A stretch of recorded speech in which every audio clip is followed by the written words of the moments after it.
아멘. 오늘 본문은 20절에 보면 이렇게 기록하고 있습니다. 제자들이 나가 두루 전파할새 주께서 함께 역사하사 그 따르는 표적으로 말씀을 확실히 증언하시니라 라고 기록하고 있습니다. 이처럼 마가복음은 말씀이 증언되는 것으로 막을 내리고 있습니다.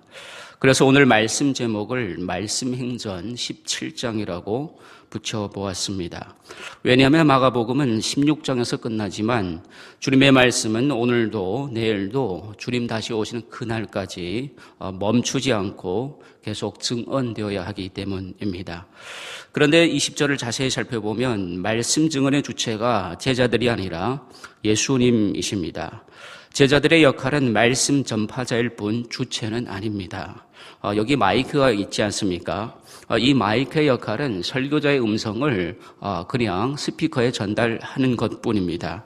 그래서 청중들에게 들려주는 역할만 하면 되는 것입니다.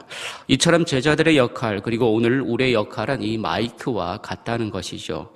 주님께로부터 받은 십자가의 복음을 두루 전파하기만 하면 됩니다. 나머지는 주님께서 알아서 하시는 것입니다.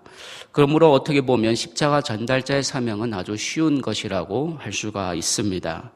그런데 문제는 내가 중심이 되니까 모든 것이 나를 중심으로 진행되어야 하니까 사명자의 삶이 힘들고 어려운 것입니다. 나라는 자의 자리를 성령께 내어드리면 삶이 쉬워집니다. 그때부터 더는 육체의 욕망을 따라 살지 않고 성령의 뜻을 따라 살게 되는 것이죠. 그러니 나의 역할이 복음 전파에 미치는 그 영향이 얼마나 큽니까? 나 때문에 복음이 막혀 흐르지 못할 수도 있고 또한 나 때문에 복음이 흐를 수도 있다는 것이죠. 그러므로 우리는 마가복음 16장을 묵상하고 은혜 받는 것에서 끝나는 것이 아니라 말씀행전 17장, 다시 말하면 마가복음 17장을 우리의 삶으로 써가야 할 것입니다.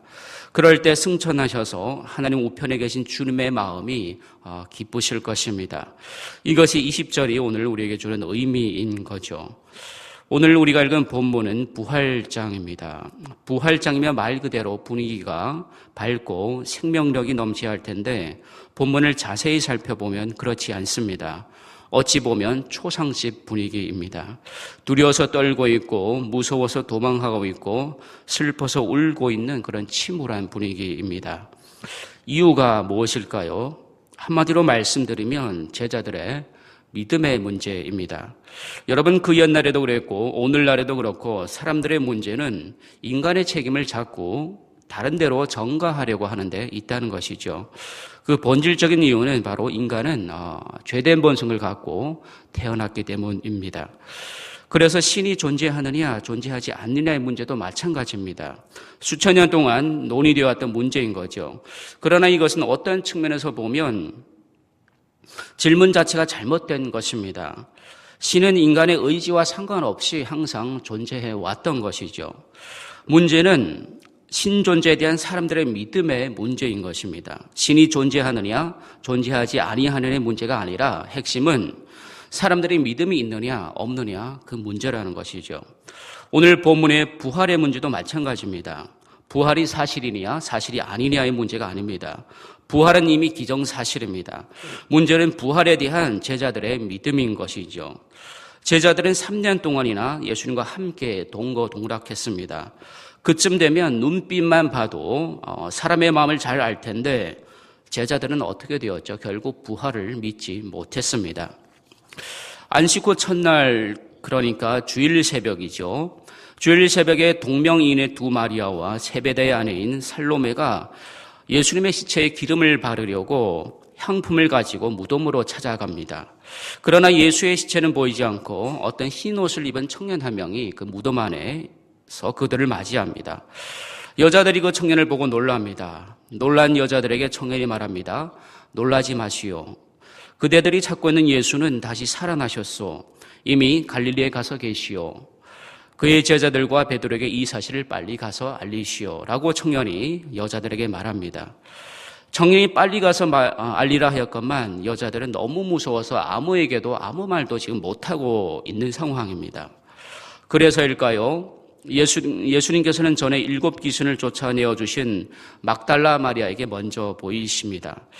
그런데 오늘 본문은 예수님과 막달라 마리아 사이에 그 어떤 대화도 기록하고 있지 않습니다. 10절에 보니까 예수께서 막달라 마리아에게 먼저 보이시니 마리아는 추워의 의심도 없이 즉시 초상집에 달려갑니다. 슬퍼하며 울고 있는 초상집에 달려가서 부활의 기쁜 소식을 알립니다. 그러나 주님을 잃은 슬픔이 너무 컸던 것일까요? 아니면 믿음이 없었던 것일까요? 오늘 본문 11절은 초상집 사람들이 예수께서 살아나셨다는 것과 마리아에게 보이셨다는 것을 듣고도 믿지 아니합니다. 그러나 그 정도면 주님께서도 제자들을 꾸중하지 않으셨을 것입니다. 주님도 슬퍼하며 울고 있는 제자들을 이해하셨을 것입니다. 왜냐하면 아들을 버리셨던 그 아버지 하나님의 그 슬픔을 잘 아시기 때문입니다. 주님을 잃어버린 슬픔이 너무나도 커서 순간 믿음까지도 삼켜버렸을 거라고 주님은 제자들을 이해했을 수도 있을 것입니다. 그런데 문제는 그 이후에 일어납니다. 12절에 보면 그 후에라는 단어가 나옵니다. 3일 후인지 7일 후인지 아니면 한 달 후인지는 기록되지 않았습니다. 아무튼 어느 정도 시간이 흘렀다는 것만은 우리가 알 수 있습니다. 제자들이 다시 이성을 회복했다는 것을 보여주는 귀한 단어입니다. 다시 이성을 회복한 그들은 이제 시골로 내려갑니다. 고향으로 돌아갑니다. 그들은 아마 고향으로 내려가는 길에 여러 가지 궁리를 많이 했을 것입니다.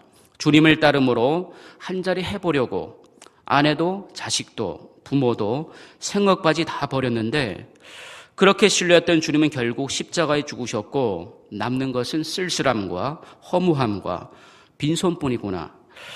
그렇게 5만 가지 감정이 교차하면서 두 제자는 고향 갈릴리로 내려갔을 것입니다. 그런데 분명 부활하시면 갈릴리에 먼저 가 계신다던 주님이셨는데 얼마나 제자들이 보고 싶으셨으면 두 제자를 마중 나오셨을까요? 가출한 탕자가 가산을 탕진하고 배고파서 집으로 돌아올 때 멀리로부터 탕자를 마중 나오셨던 그 하나님 아버지, 그 하나님의 아버지의 마음처럼 주님의 마음이 그랬을 것입니다. 그런 주님이 갈릴리로 내려가는 두 제자에게 다른 모습으로 나타나셨습니다. 왜 주님께서 다른 모습으로 나타나셨는지는 오늘 본문은 기록하고 있지는 않습니다. 그러나 주님의 그런 마음이 전달되었을 것일까요? 두 제자는 지금 단번에 부활하신 주님을 직감합니다. 부활의 주님을 체험한 두 제자는 지체 없이 달려가서 남은 제자들에게 부활의 기쁜 소식을 알립니다. 그러나 애석하게도 그들은 역시 믿지 않았다고 고백하고 있습니다. 오늘 본문 13절이 그렇게 기록하고 있습니다. 이로써 3년 동안이나 예수님과 함께 동고동락했던 제자들의 부끄러운 신앙의 치부가 드러나게 됩니다. 그리하여 이제 파가 갈립니다. 부활파 2명과 불신파 9명. 그 옛날 가나안 땅을 정탐하러 갔던 12명 중 믿음의 사람 2명과 믿음은 없었지만 그 누구보다 현명하고 똑똑했던 나머지 10명처럼 파가 갈렸습니다. 파는 갈렸지만 함께 생활을 했던 것 같습니다. 14절에 보니까 그 후에라는 단어가 또 등장합니다. 시간이 얼마만큼 흘렀다는 것이죠. 무엇을 의미할까요? 그 흐르는 시간 동안 주님께서 그 9명의 제자들에게 기회를 주셨던 것이죠. 2명의 제자가 부활에 대해 열심히 증언을 했을 것입니다. 그러나 그들은 역시 믿지 아니하였다고 오늘 14절은 기록하고 있습니다. 그런 그들에게 드디어 주님께서 나타나십니다. 나타나셔서 평안하냐라는 인사도 없으십니다. 마태복음에 보면 평안하느냐라는 인사가 나오지만 마가복음에는 그런 인사도 없습니다. 주님께서 아주 크게 화난 모습이십니다. 14절 말미에 보니까 주님께서 제자들이 음식을 먹을 때에 나타나셔서 평안하느냐라는 인사도 없이 다짜고짜로 그들의 믿음 없는 것과 마음이 완악한 것을 꾸짖고 책망하십니다. 여러분, 강아지도 음식을 먹을 때 건드리지 말라는 법인데 주님께서 얼마나 크게 화가 나셨으면 제자들이 음식 먹는 중에 그들의 완악함을 꾸짖었을까요? 참으로 안타깝고 쓸쓸한 대목입니다. 우리 같으면 그런 쓸모없고 실력 없는 사람이라면 10번이고 잘랐을 텐데 하지만 주님은 그러지 않으셨죠. 택한 자를 끝까지 포기하지 않으시는 주님의 그 사랑을 우리는 15절에서 만나게 됩니다. 주님께서 상식 밖의 일을 하십니다. 제자들에게 이 세상 가장 위대한 사명, 그 어마어마한 사명인 복음 전파의 사명을 제자들에게 부여하십니다.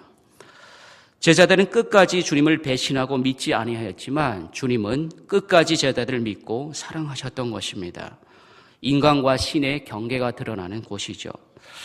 그런 주님의 사랑으로 드디어 제자들에게 치유와 믿음의 회복이 일어납니다.